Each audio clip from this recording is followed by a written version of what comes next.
Hello. Hi, Seth. Hi, PJ. Thanks for being here. We were just talking about the merits of Ted Lasso. The joy of Ted Lasso.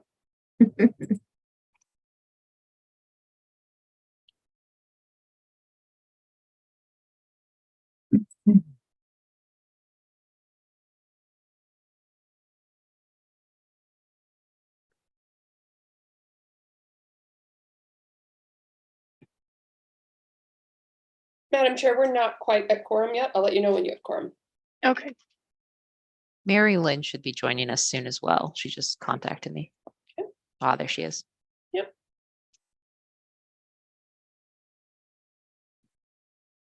Madam Chair, you now have quorum. Wonderful. I'll stop what I'm doing.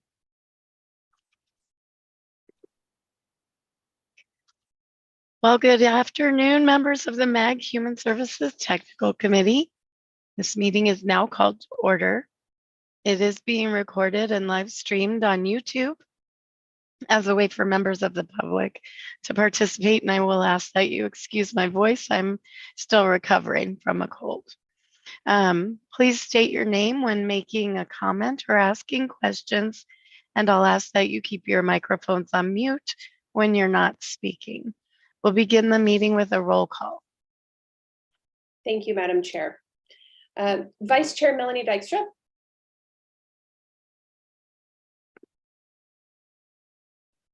Here, I couldn't get my unmute done. Thank you.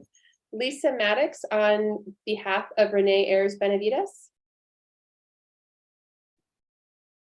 Karen Bishop. Here. Thank you. Kathy Chang on behalf of Jacqueline Edwards. Here. Thank you. Seth Dyson.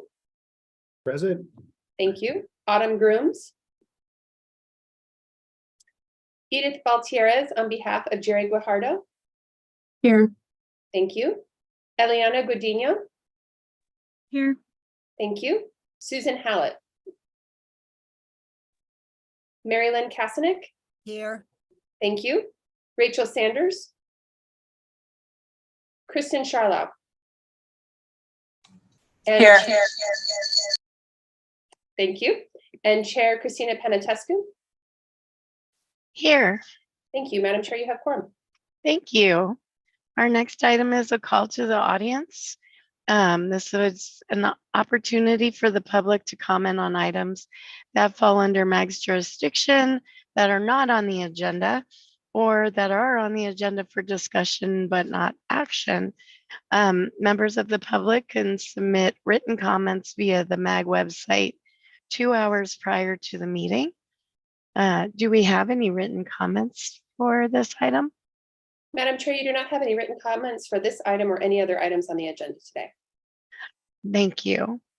Our next item is the approval of the August 10th, 2023 meeting minutes. Does any member of the committee have any questions about the minutes? Hearing none, is there a motion to approve the minutes? Melanie Gilbert will make a motion to approve.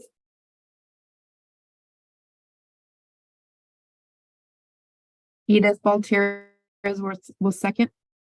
Okay, we have a motion from Melanie and a second from Edith. We will have members take part in a voice vote by turning on your cameras and unmuting your audio. For those who cannot or do not want to turn on their cameras, we'll conduct a roll call vote. Members, please leave your cameras on until after the roll call vote. Can I have a voice vote from the members? Those in favor say aye. Aye. Aye. And are there any opposed? Say nay. Okay. So do we still need a roll call vote or did we hear from everybody? Madam Chair, you have the vote passes and you are free to move on. Awesome. Thank you very much. Next up, I want to thank Kathy Chang for pausing from last month and being willing to be on our agenda for this month.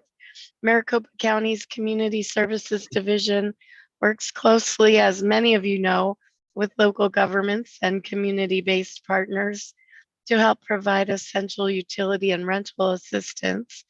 Maricopa County Human Services Department's Kathy Chang, Assistant Director of Community Services Division, will provide an overview of and an update on services provided by the county's Community Action or CAP program.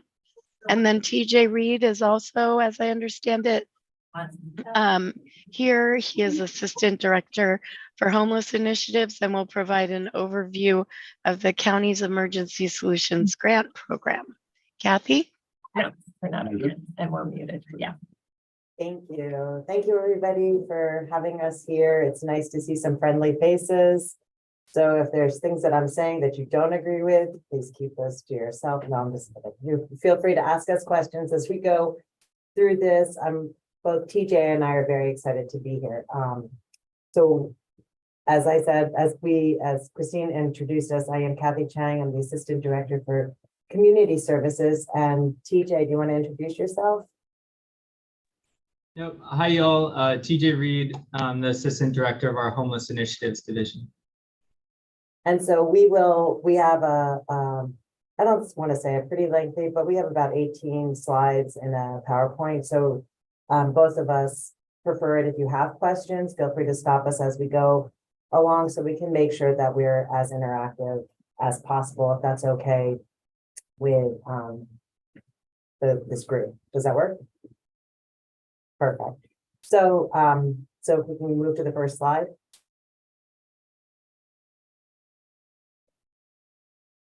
So as you may or may not know, Maricopa County Human Services has several has several divisions in our department. Some of those are early education, the senior adult services, our workforce division, homeless services, housing and community development, as well as community services. Next slide. We've moved from a very siloed or divisional work to thinking about the client experience and talking about or looking to put into action the no wrong door. So we tend to call our divisions neighborhoods now and look at what services, why does somebody come into human services, and where is the connection between all of our divisions. We've moved really fast in this last year. So you'll notice that the homeless services is in a division that has just happened. I think TJ said like 13 days ago, the division was created where he was appointed as the assistant director. So we're really excited to have the homelessness division with us. So next slide. Take it away, TJ. Awesome. Next slide. I was asked to just share kind of an overview of the Emergency Solutions Grant that the county oversees and what it actually entails. So I'm going to cover just briefly an overview of what that looks like for us and kind of how that impacts you. And so I put here as ESG plus because the county receives some ESG dollars, and we leverage our community development block grant dollars to match that effort. But we also now have an agreement with the Department of Economic Security, and they have passed through to us their Emergency Solutions Grant dollars and matching funds for the Maricopa County area. And so with both of those combined, we just, as we're starting in FY24, we have 9 active contracts that are just for the year. Those eligible activities that were included in that proposal were shelter, outreach, and rapid rehousing. And the procurement was in March of 2023 and executing contracts that started in July 1. Next slide. So for those who are interested, and this is a lot of words, but I just put it here as reference for y'all of the contractor eligibility of who can actually apply for the ESG dollars that we have. And so it's basically you have a UEI number, you have some experience working with homeless folks in the community here. You need to be able to remain compliant with laws, remain in compliance with our standards and guides too, and then be in good standing with the ACC. And so it's pretty broad, but for the most part, it's all nonprofit providers who are going to be applying for this effort, as we are a recipient to subrecipients. So with that, all of our awards that went out for this fiscal year are to local nonprofits in the Maricopa County region. Next slide, please. So this is kind of what that looks like broken down by intervention type and the amounts that are listed out.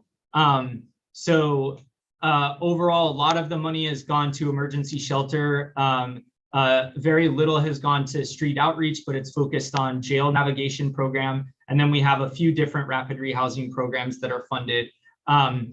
We are, if you go to the next slide, for FY25, we are looking at doing procurement in the next few months here, and we're determining the priority right now as we speak. So as you can imagine, right now in our community, we kind of have a really difficult decision point to make. We really need more housing.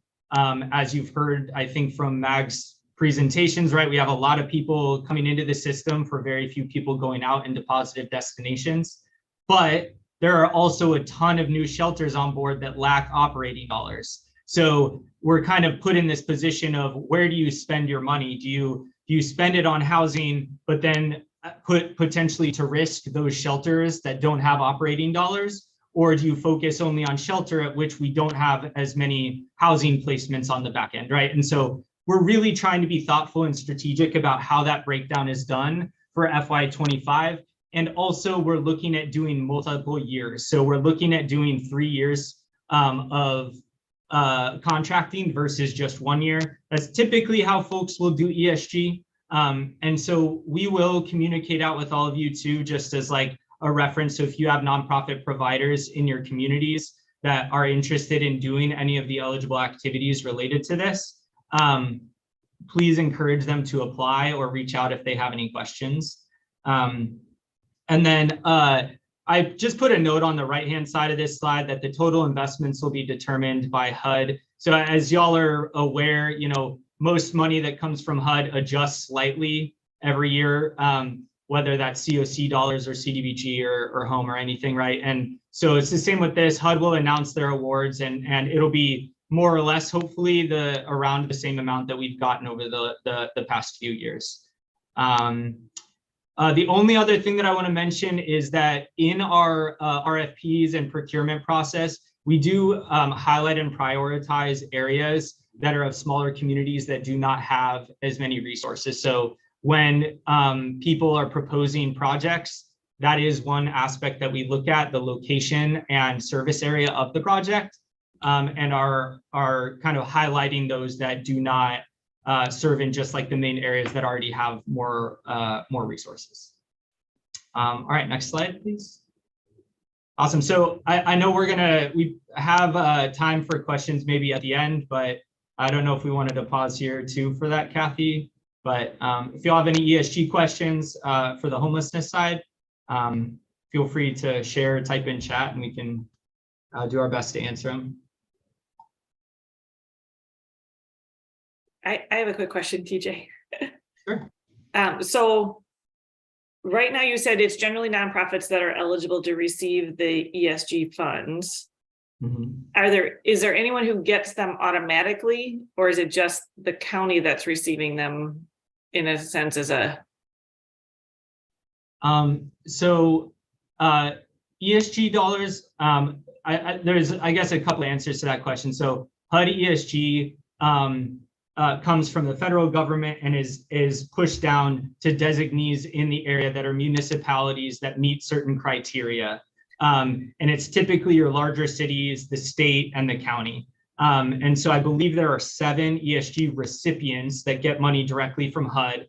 And so it's, you know, it's like Phoenix, Mesa, Tempe, et cetera. DES gets some as well. And then those entities have discretion over competitive procurement.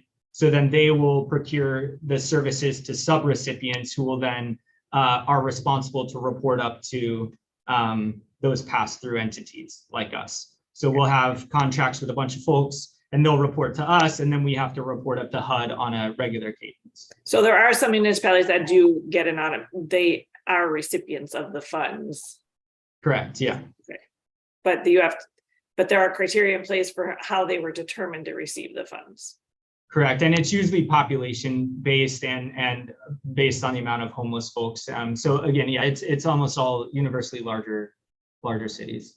Okay, thank you. Of course. Any other questions, y'all? All right, awesome. Well then, Kathy, back to you. Awesome. Thanks, TJ. So we'll wait for a minute for there we go. Okay, next, I'm Kathy Chang, Assistant Director for Community Services. Next slide.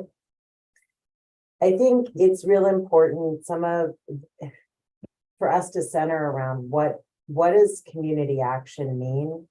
And so community action, community action has a larger charge. And the community action mission is right underneath the heading. And so I'll just read it to everybody to sort of center on the words. Community action changes people's lives, embodies the spirit of hope, improves communities, and makes America a better place to live. We care about the entire community, and we are dedicated to helping people help themselves and each other. So that's the mission or the driver behind community action. We are funded through the Community Services Block Grant. Maricopa County holds the designation as a community action agency, and we are one out of 11 CAAs in the state of Arizona. Those were all designated by the governor and the Department of Economic Security. So there's some sort of funding that went into place or a formula that went into place. And so we have 11 CAAs in the state of Arizona. We administer programs, and that's what we would subcontract out to various cities and towns and some nonprofits. We leverage federal, state, and local funds to alleviate the cause and condition of poverty in local communities. And we have an established network of over throughout Maricopa County, and we serve 23 cities, towns, as well as unincorporated areas. We are a very large community action agency. We are the second largest in Arizona. Phoenix is the largest, but their population is very centralized to the city of Phoenix. So we serve in very specific geographic territories. Maricopa County, or Community Services, is the second largest, and we serve all of Maricopa County minus the city of Mesa, Glendale, and Phoenix, as each one of those cities has their own community action agency. So next slide. There's been an evolution that's gone on. You saw it at the beginning when we talked about human services and looking at our divisions, and then moving into a neighborhood conversation where we really start taking the client experience and making that center stage for us using a no wrong door approach. Next slide. Pre-pandemic, we had, I think budget was probably all in. There was a 15 million or between 12 and $15 million all in, meaning vouchers, admin, and that's with all the money we received. So the best way for us at that time to deliver services was through IGAs or contracts. We had, at the time pre-pandemic, we had 10 agency partners, and we had 2 areas where we delivered services, direct service areas. We were primarily output driven, so you may think of us as rent and utility only. Many of the agencies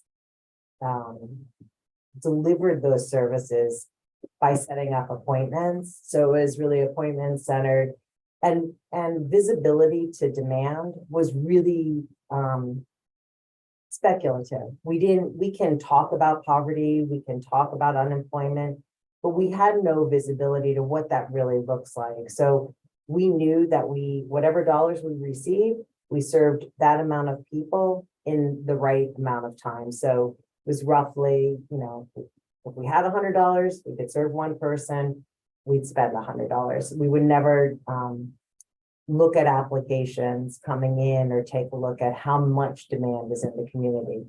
So, and the other side of that is it was really a one-way relationship. So our services, the community services block grant and the community action programs went out to neighborhoods, but the neighborhoods really didn't have, or local cities, but local cities and towns didn't have a way to access services that Maricopa County had. So like early education, what was the way to come back into us? How would we get workforce services if we weren't a workforce agency? So next slide. Post-pandemic, COVID came, a lot of money was put out into the community. Like I said, we had 12 million pre-pandemic. I think during pandemic, we put out $150 million in rental and utility assistance. And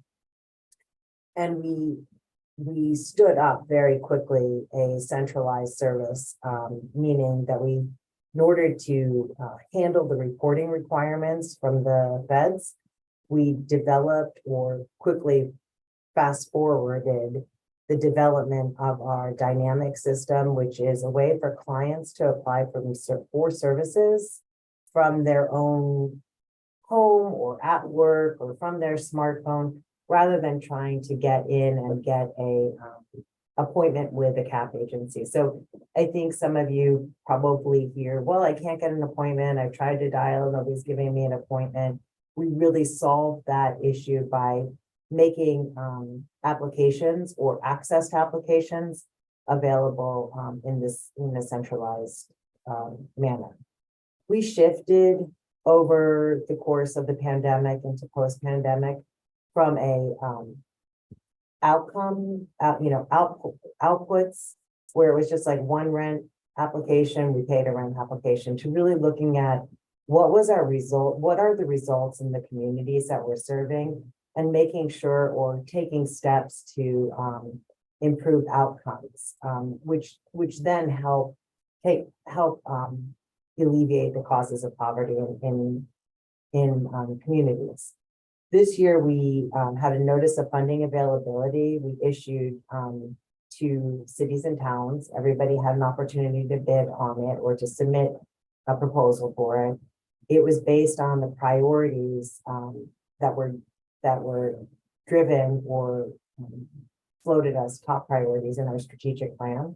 And those were safe and affordable housing, safe and temporary shelter, and food and nutrition security. So we got, I want to say we received six proposals for that, and they were really well thought out proposals.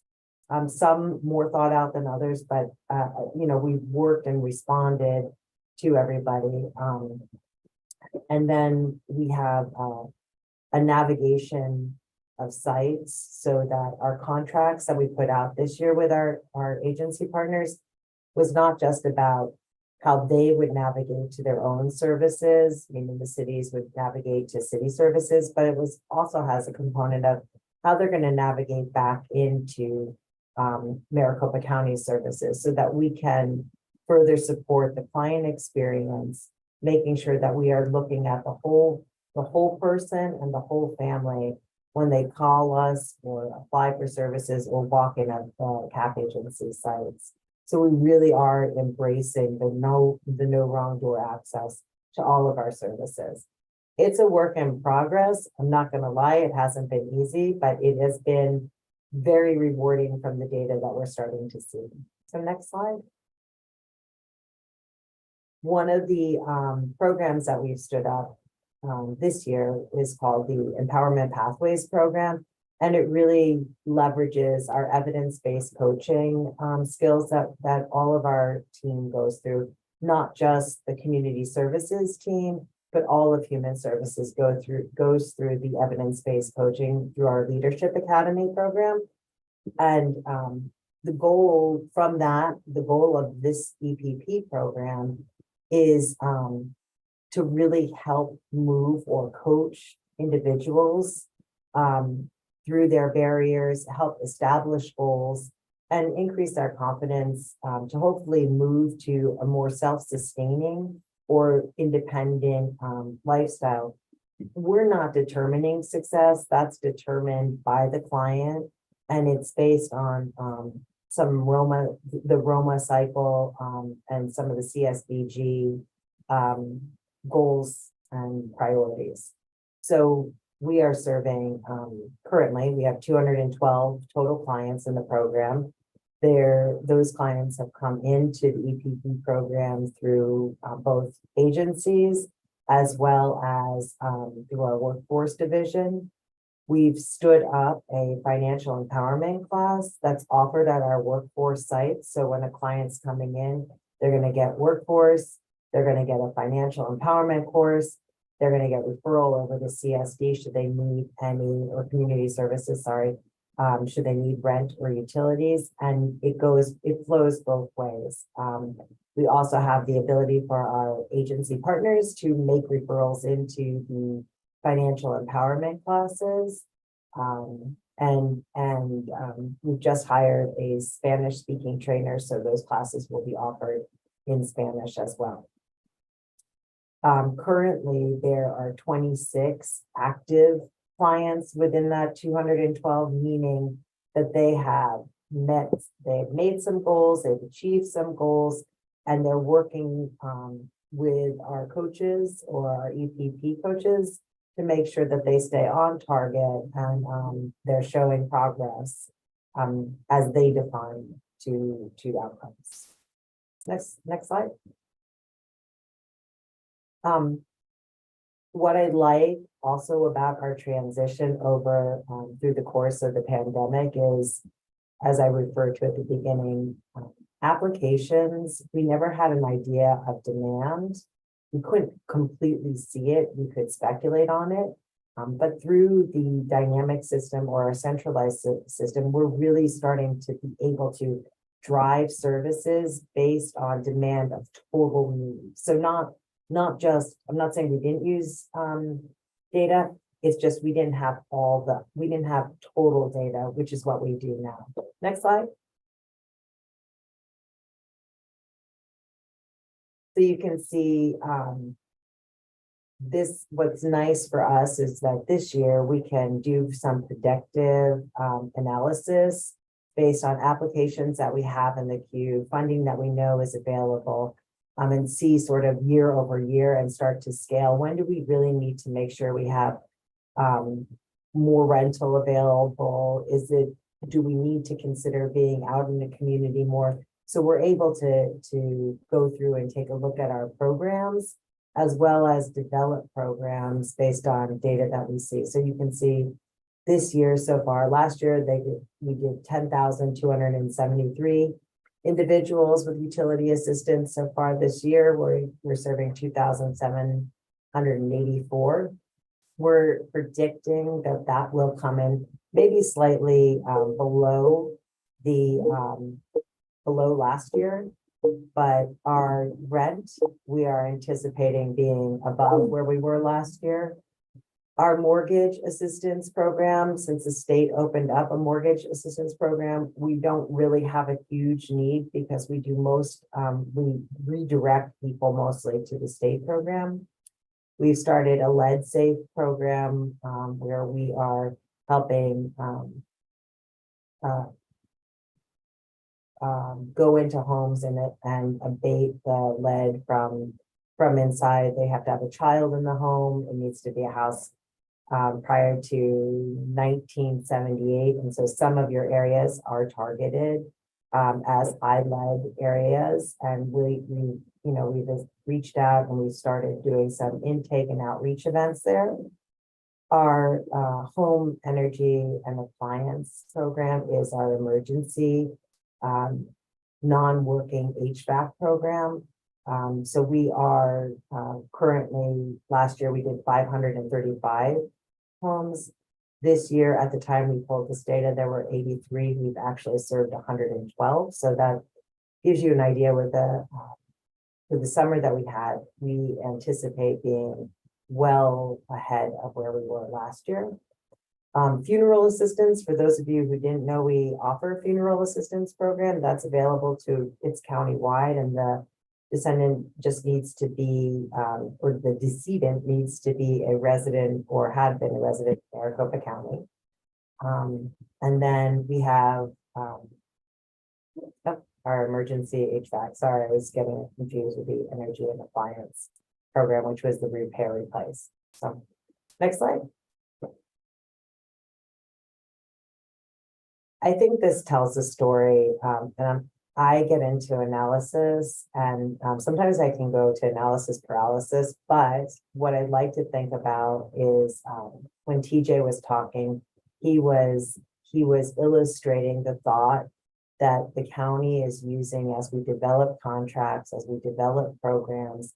And some of this we can use when we look at who we're serving, like what is the makeup of the person that comes through community services right now. We can see that, 71% of the people we're serving are female. What I find interesting about this is that the ages that we serve the most, where we're serving the most, that request most of our resources, are 25 to 44. And when I think about our service area, I always thought that the senior population would have been higher than the 25 to 41 population, but it's not. It's still a good amount of who we serve at 12%, but it's not as high as 54%, obviously. And so the questions remain, like, what's going on with that demographic? Is it education? Is it lack of education? Is it children in the household? What's the need, right? So then we can see the majority of the people we serve have, a lot of them have a high school diploma, which I thought, but the interesting piece is that there were still people who have doctorate degrees and postgraduate degrees, which I found very fascinating. So there's a story there. We just need to get into more data. And then the ethnicity, being in the Southwest, I thought that the Hispanic Latino population would be higher, but it's not as high as the Caucasian white population that we serve. So those were just some observations that struck me as, eye-opening for myself. And I think that's the last slide. Is there a next slide? Thank you. Are there any questions?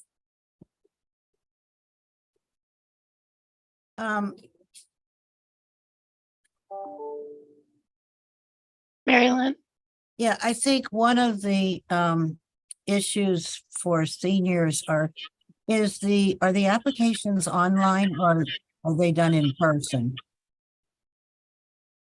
So access to online is there. We have a contact center that people can call, and we will fill out the application with them online, or they can go into the local agencies and fill them out there.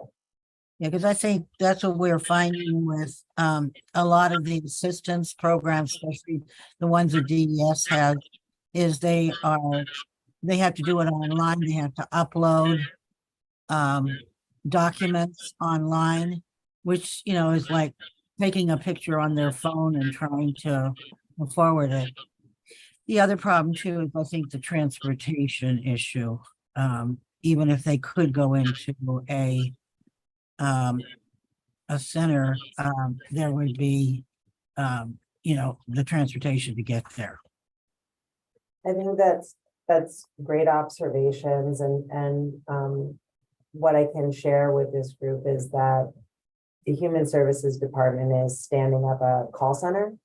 And so that will integrate all of our divisions together. So we will have access, or we will be able to be the entry point for all of our divisions. So when you talk about seniors who may be limited with transportation, or may have access or technology access, be challenged that way, we have staff ready to help them submit their application, or even establish an application. And then we have very good relationships with our cities and towns where we can easily get somebody over to pick up or up documents from them, as well as we leverage, if the client is a senior and they're part of our SASD program, our senior program, we're going to grab information that's there, or through AAA, we can get some information, or even access into the DES SNAP verification. We can overcome some of the barriers, not all of them, but I think that those are always really good things to consider. So thank you for them, and we will be mindful as we continue to move forward. Melanie and then Seth. I had a couple questions. Going back to the NOFA, do you have it where we could look to see who was awarded, what program was supported, and the funding amount, just so I have an idea for future? Yeah, so great question. So we will, since those just went out, like we're just in contract right now, they're going in front of the board.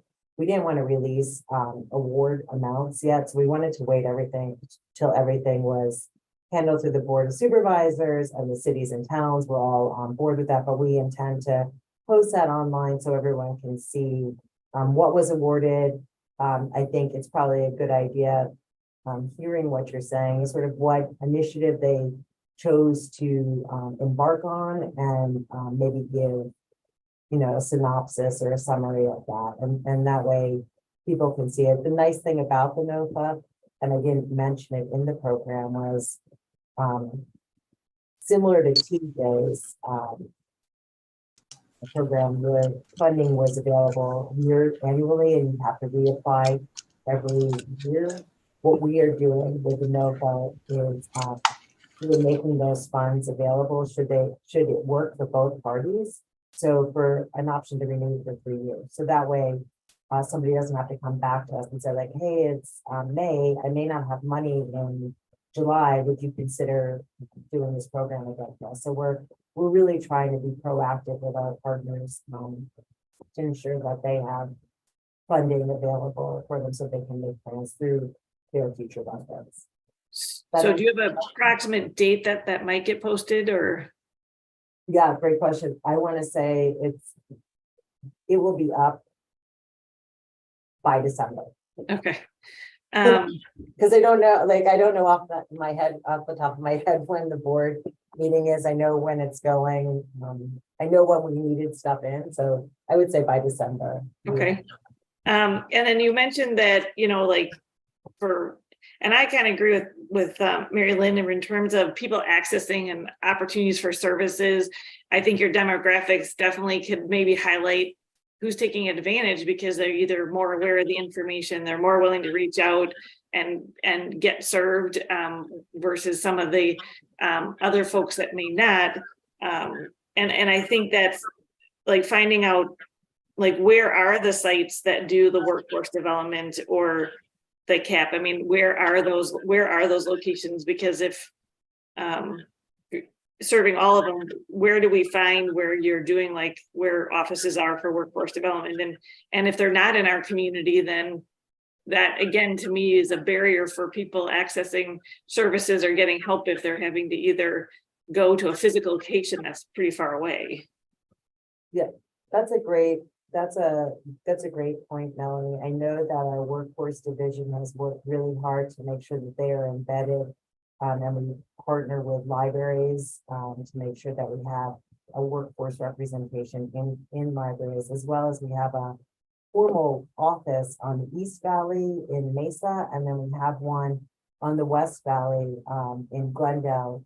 In addition to that, we work with several of our local agencies, and we have what we call a workforce development coordinator in there, where the agency has the opportunity, if somebody's applying for assistance, to walk them over to that workforce agent, and then they would help them enter an application or at least get them started down the workforce path to make sure the resume is updated or to find out what they need. We also intend on making that, or the relationship between community services and our workforce division, way more accessible for people so that we're not just like you come in for rent and then you have to go someplace else for utility or workforce, and you have to go someplace else for early education.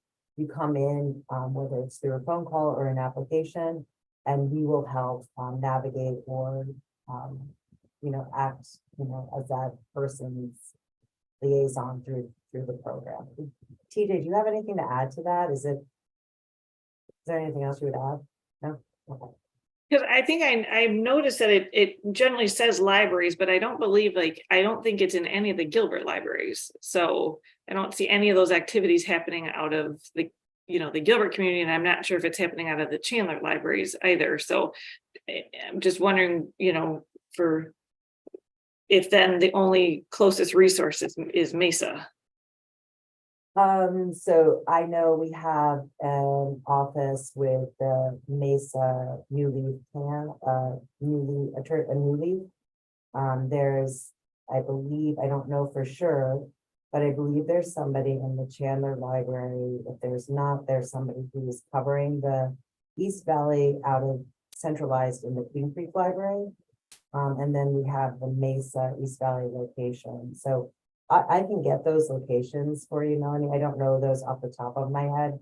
I do know Tempe has somebody, and I believe Scottsdale as well. So not necessarily embedded in Gilbert, but around those surrounding areas. Okay. Seth? Thanks, Kathy, for the presentation. I love partnering with the county, you and TJ. We're a proud community action agency area over here. So we do respond quite a bit to some of our older individuals that need some help with applications and all that. But anyway, for surprise, I just wanted to say that it was kind of a game changer, and Edith can probably talk to you more about this, and she's a subject matter expert. But we love having that direct CAP experience that helped us get to know our community even more. And then it's just opened doors to meet all of you and some of our other nonprofits. But the one thing I wanted to mention was through ARPA, we've been able to receive rental assistance in a big way. And it's really a demonstration project of how we were able to keep people housed and how we're able to keep families, together working. That rental assistance was huge. Kathy, can you share a little bit about when all the ARPA funds go, the possible impacts that we could see as a system if rental assistance is no longer available? Yeah, that's a loaded question. So I will take it. I will break it down as clear as mud, probably for everybody. So right now, the county, and to just back up, we received emergency rental assistance, and that was the ERA program that came in and was a mad dash for everybody to try to get dollars out the door. If Susan was on the phone or in this meeting right now, she would probably agree that it was everybody executed, and we probably have a lot of learnings from that execution. When we engaged with the ERA dollars, we also immediately engaged with some technical support in terms of the benefit cliff and what does the benefit cliff look like moving from an overstimulated economy into an economy that is going to have lack of resources again. And so through Jacqueline's direction, we moved very intentionally with our dollars. And so we have been able to preserve, or not preserve, but we've been able to leverage our ERA dollars. And we still are running and operating that program, and it will be in full operation until the end of December. At the same time, we are building up some housing stability, allowable resources for residents. One of those resources is we've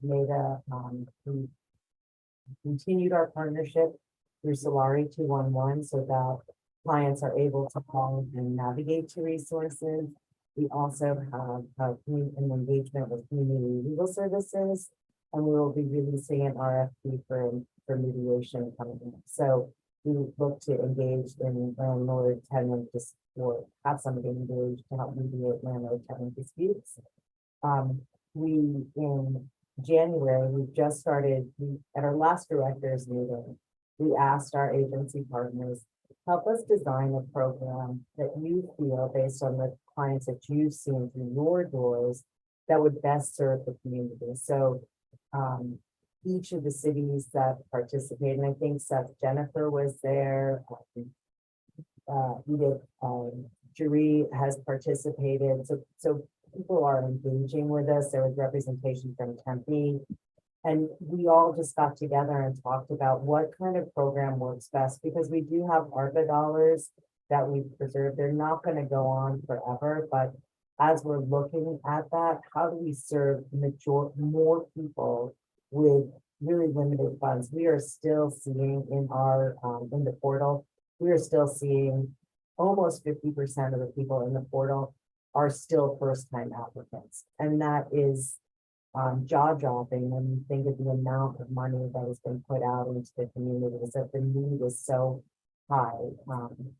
You know, just today we got an email from a Tempe resident who said, I applied. There's still 727 first-time applicants ahead of when they applied, and out of that, 400 and something are still first-time applicants. So you know, I think we're in for a bumpy road, and that's why the county is making other investments or commitments to communities. We have looked at, that was our intention with the CSBG money, to take a look at the NOFA and say, where can we partner with communities rather than just putting it out and keeping clients on what we call the hamster wheel of like rental utility assistance.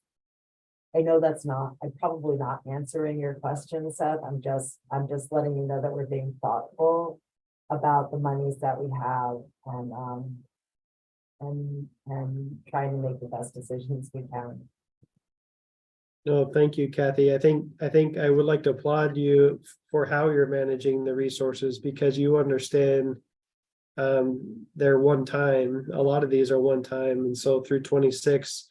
We are grateful that you've been managing it that way. And I guess just for the rest of us on the call and the meeting, you know, our housing pressures are still amongst us, and they're not going away. It's not a quick fix. And so if those funds go away after 26, I really feel we're going to be in a world of hurt throughout our region, but also throughout the country, right? I think this rental assistance demonstration has been very successful. So, and that's not a county issue, right? That's a federal government, maybe a state government opportunity that I think we need to be all thinking about. So anyway, I'll get off my little soapbox, but thank you, Kathy, for all you do. Thanks, Seth. Thank you. Are there any other questions for Kathy or TJ? I was wondering if there's, I think the LIWAP money's all gone. I know that. Is there any plan to assist with water? It's a great question.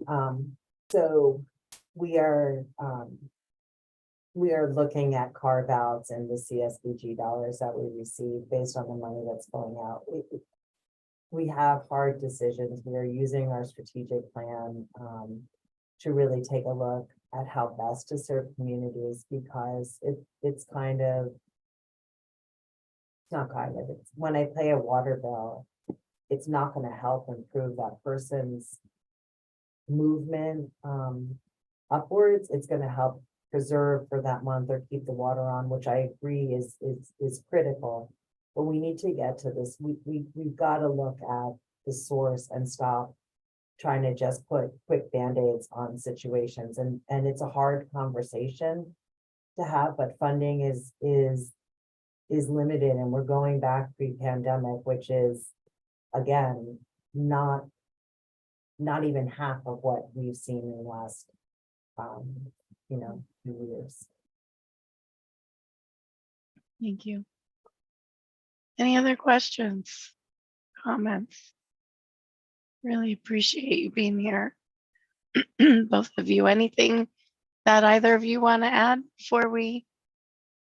No. Thank you very much. If I can just make one quick plug, we do have the CS Community Services Division does have an advisory board, which helps direct or steer or provide input to the programs that we develop. And we really are looking for participants with the lived experience of somebody who's low income, somebody who's used the services. So you may or may not have people in mind, but if you do, please feel free to give them our contact information or my contact information. Thank you. That's a great opportunity. All right. We'll move on to the next agenda item then, which I failed to mention before. From the agenda that got sent out, you'll see that TJ and Kathy had originally been listed separately. So we're actually on to requests for future agenda items. Are there any?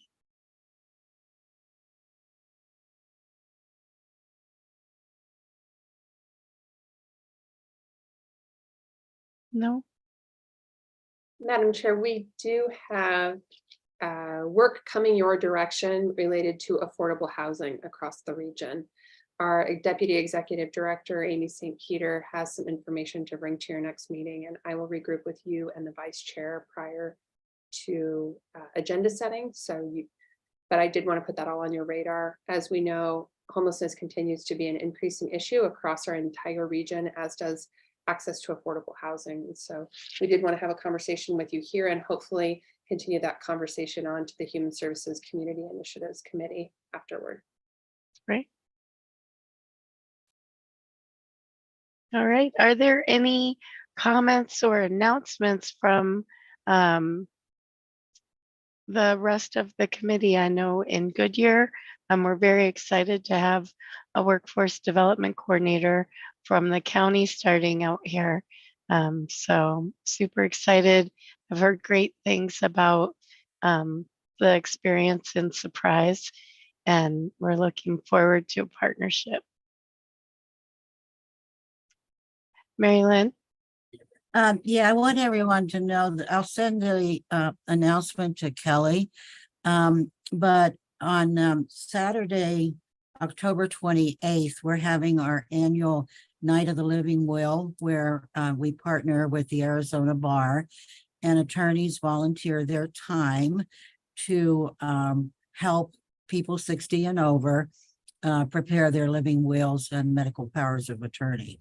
And it's free to the client. And it's just, something that's great. This year we have, I think, 47 attorneys that have volunteered.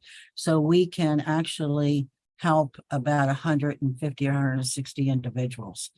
And so I will send that to Kelly, and Kelly, if you send it out to the HSTC members, that would be great to get the word out. Mary Lynn, do people register for that then? Is it kind of or is Yes. it first come first serve, or are they? Oh, no. They have to register for it. They call our main number, and she lets them know what time slots that are available, and so that's when they come. Is it something they do in person then? Oh yes, it's in person. And where is that? Yeah, we did virtual during the pandemic, but it's now in person. It's in Central Phoenix, and we don't tell anybody where it is because seniors will just show up. Yes, they will. And so we can only do about 26 people at a time, and so we need to have it spread out throughout the day. But when they call in and say they want to register, we'll tell them what times are available. And so, but it's really great. People are very grateful for it. And to your earlier point about transportation as a barrier, do you provide transportation? We will. I mean, I wouldn't advertise it a lot. But if someone says I would love to go, but I don't have any transportation, we use a Lyft usually. And we can schedule a ride for them there and then a ride back. Seth? Hi, everybody. On Friday, October 20th, we are going to be doing an official ribbon cutting of our West Valley Housing Assistance Center. We're very excited. It's a very small 7-unit family shelter here in Surprise. All of you are welcome. We'll send you an invite. It's at 11 o'clock on Friday. Come be prepared to walk and sit outside. But other than that, we'd love to have you there if you'd like to come. Congratulations. Thank you. Melanie, did you have another question or an announcement? I was just back to Mary Lynn's thing. I didn't know if in the future, if there's ever an option to help you host that night where it could be in different parts of the community for your night of living will. If that's an option, we would love to provide, a location for you if it's something where you needed something East Valley. In order to help people maybe access it a little bit easier. So just wanted to put it out there that Yeah. I'd be happy to do something. Yeah, we can talk about it. The big thing is you would need to have a lot of volunteers. Like we'll have between 15 and 20 volunteers in our Phoenix location. But as long as I think some of the attorneys are probably wouldn't mind going to the East Valley or the West Valley because it would be there. I'd be happy to find you volunteers too. So if it is something for the future, I'd love to make that more accessible for people and get you the volunteers you need and space, and would love to help host something like that because I think that's an awesome opportunity. One other thing I want to tell you is fun is the attorneys are required, not forced, but required to dress in storybook costumes. And so they look really cute. Nothing, inappropriate, but, whatever, Alice in Wonderland and, whatever. My favorite one was a guy came as Shrek and he had guided Awesome. read and all that kind of stuff. So it's a lot of fun. Cool. And as long as I'm still on, I'll just announce, Gilbert, actually, we're kicking off a needs assessment. So we do it about every 5 years. So the last one was 2019. And so up and coming, we'll be doing a needs assessment for Gilbert, just to kind of look at what has changed over the last 5 years, which we expect to see a fair amount. So Yes. looking forward to kind of hearing from the community as to what that looks like. Look forward to hearing from you what you find out. Any other announcements? I would also share that MAG is hosting the 2023 Human Services Transportation Summit. It is a free 2-day conversation. It's Monday, October 23rd and Tuesday, October 24th. I will send the link to you all as well with follow-up from today's meeting. We would really encourage you and anybody in your network to participate either in person or virtually. We do have a great lineup of both national and local speakers to help us examine regional planning and how we can include older voices of individuals who have physical and other disabilities, and individuals who are experiencing homelessness, in specifically around human transportation planning for the future. Thank you. Edith? I just wanted to add that the city of Avondale is kicking off their homelessness strategic plan. We've hired a consultant and we'll get working on our public forums next month. So stay tuned for that. Great. I should add that I'll be recruiting for a community engagement coordinator for partnerships. The individual will ideally have experience with CDBG implementation or other federal grant management, and also have an aptitude for collaboration and strong partnerships. All right, with no other announcements, I think I'd like to just thank you all for attending today. The next meeting will be on Thursday, December 14th at 2 o'clock. And with no further business, I'm going to go ahead and adjourn the meeting. Thank you all.